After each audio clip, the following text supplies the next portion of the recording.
नमस्कार मित्रों। आज मैं आपको समुद्र की गहराई जहाज़ कैसे नापते हैं इसके बारे में बताना चाहूँगा। समुद्र कितना गहरा है यह जानने के लिए जहाज़ और रिसर्च वेसल्स एक वैज्ञानिक तकनीक का इस्तेमाल करते हैं जिसे सोनार कहते हैं। सोनार का फुल फॉर्म होता है साउंड नेविगेशन एंड रेंजिंग। अब इसे मैं आपको आसान भाषा में समझाता हूँ कि सोनार कैसे काम करता है। जहाज़ से साउंड भेजी जाती है। जहाज़ के नीचे एक खास मशीन लगी होती है जो पानी के भीतर तेज ध्वनि तरंगें साउंड वेव्स भेजती हैं। तरंगें समुद्र तल से टकराती हैं।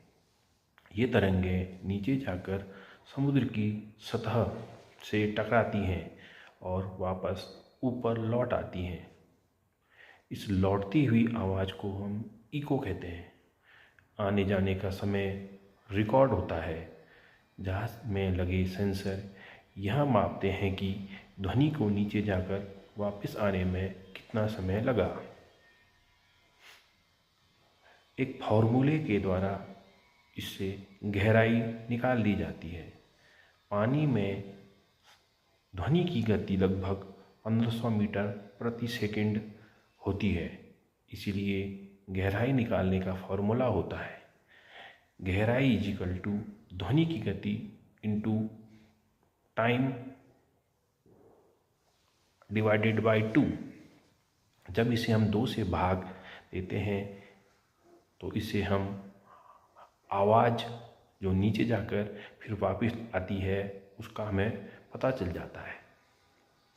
सोनार के क्या क्या टाइप्स होते हैं।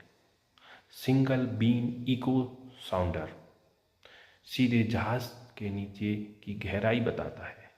मल्टी बीम सोनार एक साथ बड़े इलाके की स्कैनिंग करता है और समुद्र तल की 3D मैपिंग बनाता है। साइड स्कैन सोनार समुद्र तल पर पड़ी चट्टानें, डूबे जहाज़ों और दूसरी संरचनाओं को दिखाता है। सोनार का उपयोग कहाँ कहाँ किया जाता है। जहाज़ के सुरक्षित रास्ते तय करने में सोनार का उपयोग होता है। पनडुब्बियों में सोनार का उपयोग किया जाता है। समुद्री वैज्ञानिक शोध में समुद्र के नीचे पहाड़ और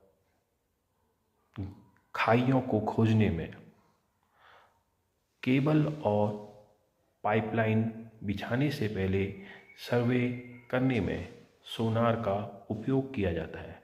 इस प्रकार आप लोगों ने सोनार के बारे में जाना कि सोनार का किस प्रकार समुद्र में जहाज़ जो चलते हैं वो किस प्रकार अगर उनके तले में कोई पनडुब्बी आ जाती है तो उसका कैसे पता कराते हैं कि कोई समुद्र में जहाज़ डूब गया है तो उसके बारे में कैसे पता करते हैं।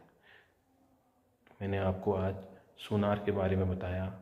आप लोगों को मेरा यह वीडियो कैसा लगा? अगर अच्छा लगा है तो कृपया इसको शेयर करिए और लाइक करिए और मेरे चैनल को सब्सक्राइब करिएगा।